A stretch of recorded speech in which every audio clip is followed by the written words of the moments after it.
We're going to do a quick video today on Thayer / Axial maintenance. Take out the tuning slides.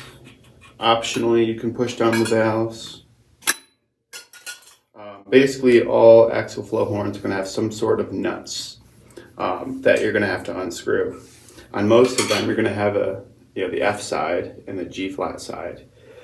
You basically usually have to disconnect them. If you're lucky, you can do them separate, but usually you're going to have to separate them from each other too. But basically all the nuts, you're going to want to just loosen. It can all be done by hand. You might need tools, and if you do need tools, I wouldn't use anything other than something like these. These are soft-jawed pliers. Don't use anything with metal teeth. You will ruin your instrument. Alright, so that looks funny. Not all bells come off on tenors. Sometimes they stay attached on the one side.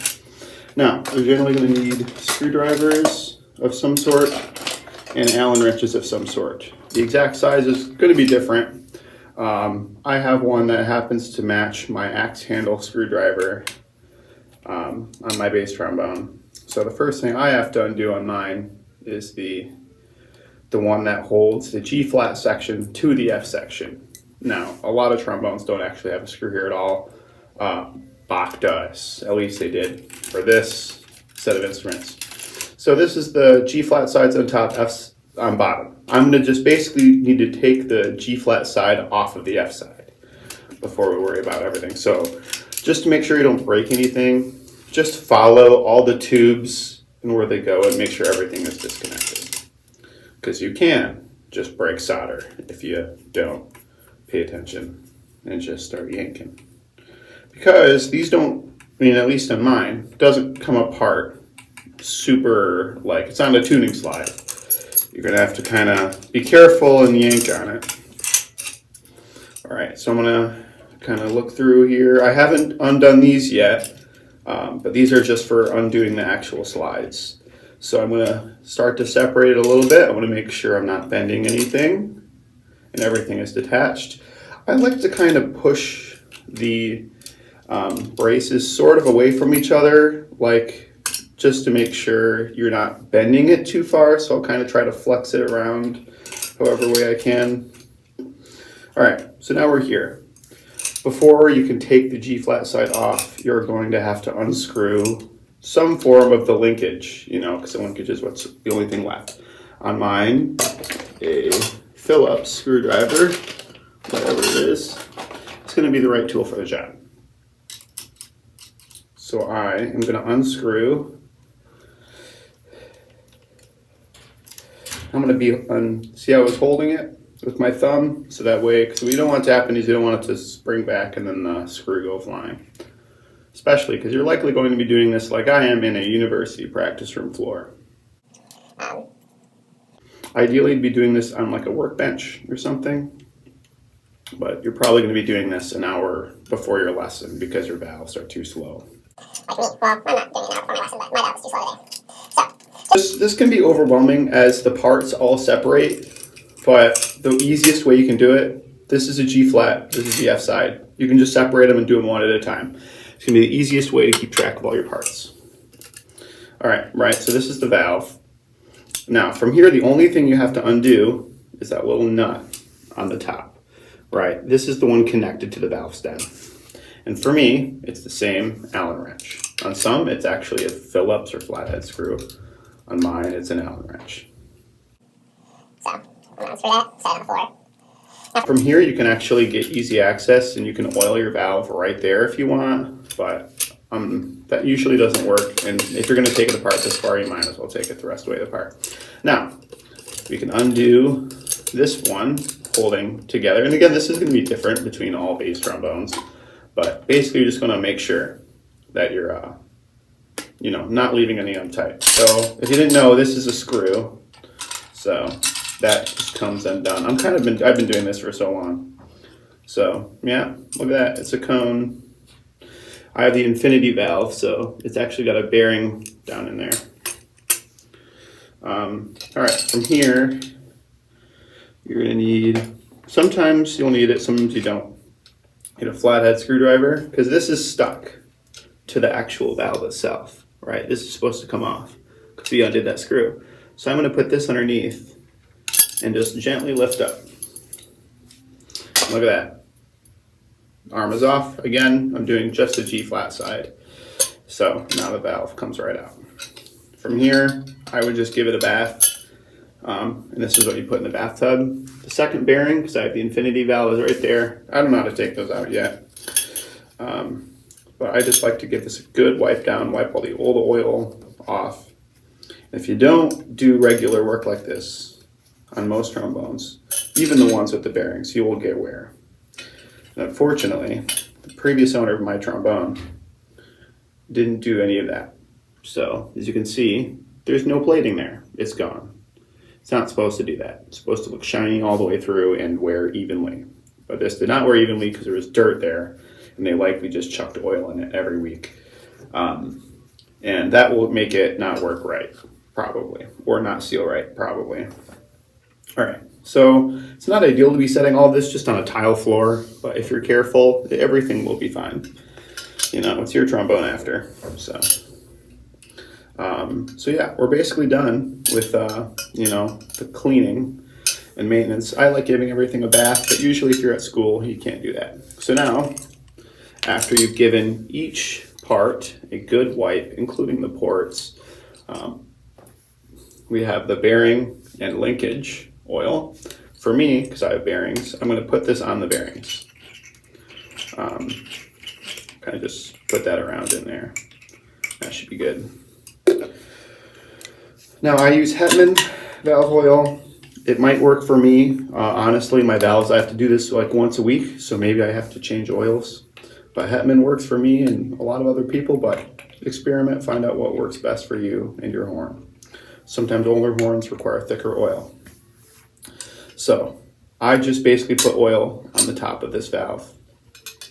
And then sometimes it's good, you know, you can put some on the top of this. Again, I'm keeping this all together. Now, some people like to line it up, but if you have a valve that's good enough and your fingers are nimble, you should be fine. I'm going to put a little more bearing oil just on the top here and putting that into the little, you know, into the hole there. So I'm going to put this back. Make sure you line it up because there's a little slot, you know, right there. Make sure that that will slot into a little hole. And that will kind of do its thing.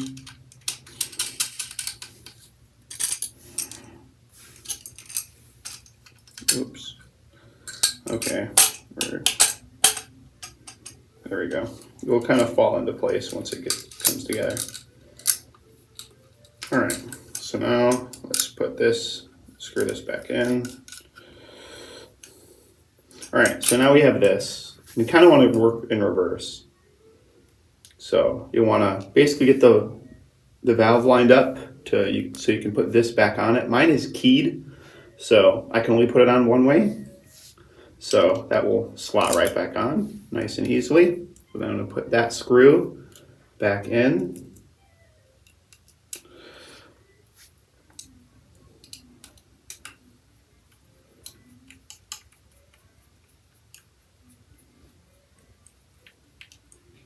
All right, look at that. And that is the G flat. That's the G flat side done. And guess what? You get to do it one more time with the F side. Again, undoing the nut, if you have one. Now this one I don't have to take the linkage off because I have access to, that's the wrong one, to the screw right there. So we're gonna undo that.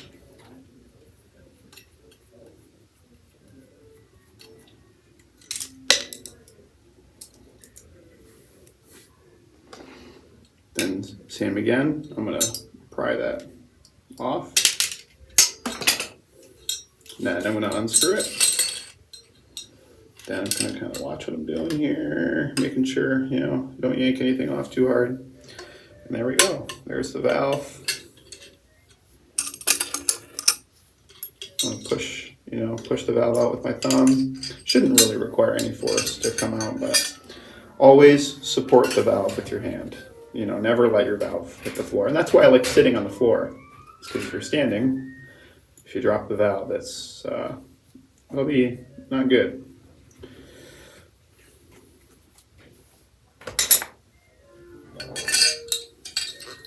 Gonna wipe the top down, wipe the ports. And if your ports start getting dirty, that means just get your instrument cleaned. My instrument needs to be cleaned here pretty soon.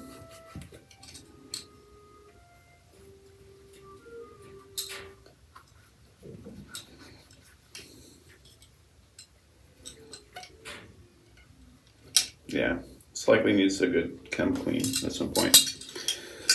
All right, same thing. We're gonna take the F side, gonna put the valve back in. Gonna give it a good amount of oil. Oops, I didn't put the bearing oil on. Just gonna put the bearing oil on the bearing. Stick that down in there. If at any point you put it back together and it doesn't work, and it's stuck, and it's being weird, it's probably because there's a hair somewhere. So you're gonna wanna, make sure there's no hair or anything in the valve. Or sometimes it's because you didn't line up the slot on the top of the valve. So this one, I'm just gonna turn the valve with my fingernail to kind of get it lined up.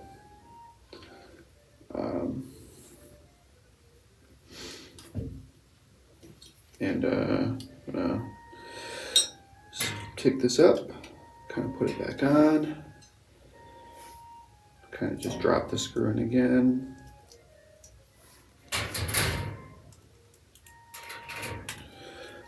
And just screw that back in.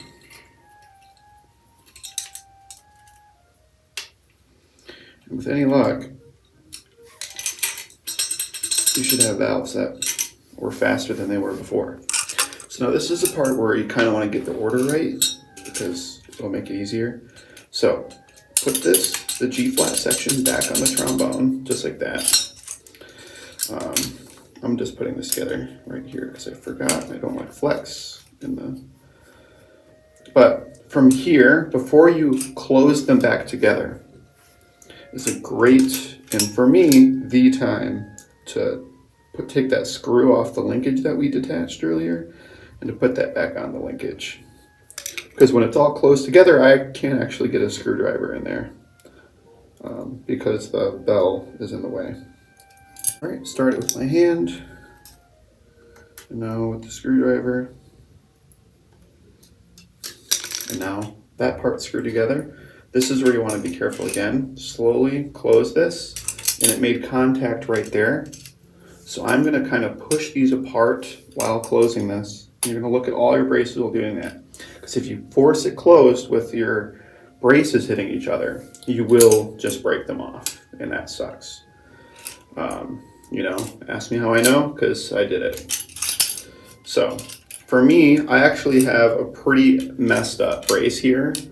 So any braces with the most tension on them, now ideally none of your braces should have tension on them, but sometimes shops screw up your instrument, or you screw up your instrument, or you don't have money to go have someone fix it. So I put the ones with the most tension up first, and then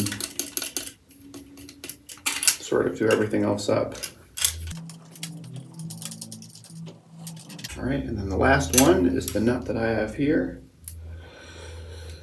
And so it looks scary because it's a bunch of parts that all come together. And especially if you take apart the F and the G flat side at the same time, it looks all blown up and you'll put the wrong valve in the wrong thing. But that's basically it. I mean, it's all put together. The valves work. I'll put the bell back on. This is when I like to also preset my sides. And I did this in 15 minutes. 15 minutes is not a long time to oil your valve correctly. I mean, it's a long time compared to a trumpet player or anyone else, but... Like having the giant bass trombone with the big valves, and you want it to last a long time. It's better than rotors on a C tuba for sure. You can hold on this and give it a good shake. Make sure there's no, nothing rattling. And if you play and there's a buzzing, just make sure all your little nuts are shut. But yeah, that's it. Thanks for watching.